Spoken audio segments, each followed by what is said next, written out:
Well, having the right to vote is in the Constitution, but it wasn't a right for everyone. It took decades, generations really, of fighting for women and African Americans to get the ability to submit their ballots. ABC 15's Mark Thompson joining us this morning with this important story. And Mark, the fight wasn't an easy one either. And in a lot of cases we're seeing play out across the country, it's still not over.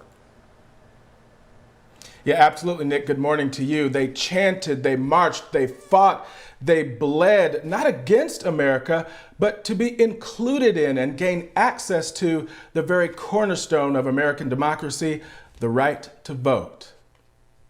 Many don't know this, but right after slavery and the Civil War, black men could actually vote and wasted no time flexing their new political muscle. Almost immediately, black men became elected officials right away. Roy Tatum is president of the East Valley NAACP, and at the time he says black men were elected to high office, congressmen and senators, but it was short-lived, especially for those in the South. There were white men that literally said, I refuse to be governed by a black man. And they would resort to anything to crush the black vote, including violence. Many took up arms. And I mean, it was literal armed sedition to remove some of these black elected officials. And thus the age of Jim Crow began, and states began to employ other tactics to disenfranchise the black vote, charging a poll tax or fee, and making people pass nearly impossible literacy tests.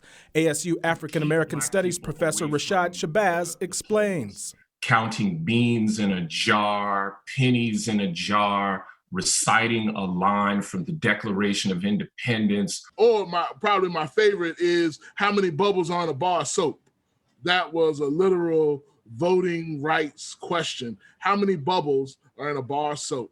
And the violence continued. And if you were trying to register to vote, your name or address could be printed in the paper for some nefarious people in the community that rode around on horses and white sheets to come pay you a visit. And I can't reiterate how important white mob violence was, and particularly in the form of lynching. And it wasn't until the civil rights movement in the 60s where black leaders like Dr. Martin Luther King Jr.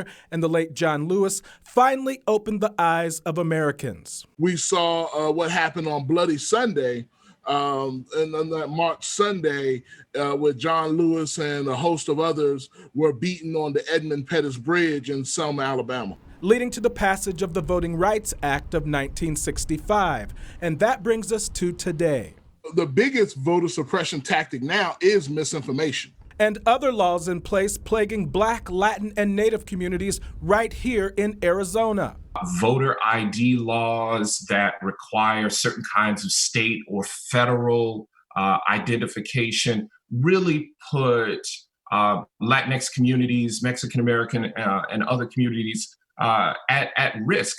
Along with fewer polling locations. You're going to have long lines. People are going to be discouraged. And the newest controversy, even highlighted by the White House, mail-in voting. They are underfunding the Postal Service to create delays in mail-in voting. During the pandemic, it's common sense to allow people to vote by mail. Many have been voting by mail successfully for years. And there have been so many other struggles throughout history, including the women's suffrage movement. That could be an entire story in and of itself. But the men in this piece, they just stress, especially to the young people out there, that there was a lot of sacrifice and bloodshed to gain the right to vote. So even if you feel disenfranchised and you feel like the candidates don't speak for you, it's up to you to use that right that so many people sacrificed for. Reporting live this morning, Mark Thompson, ABC 15 Arizona. Back to you. Yeah, Mark, people died for this right to vote. Now it falls on all of us to get more people involved in the process and express that civic duty, Mark. Thank you for this eye-opening and important story, a history lesson for all of us that we cannot forget. Thank you, Mark.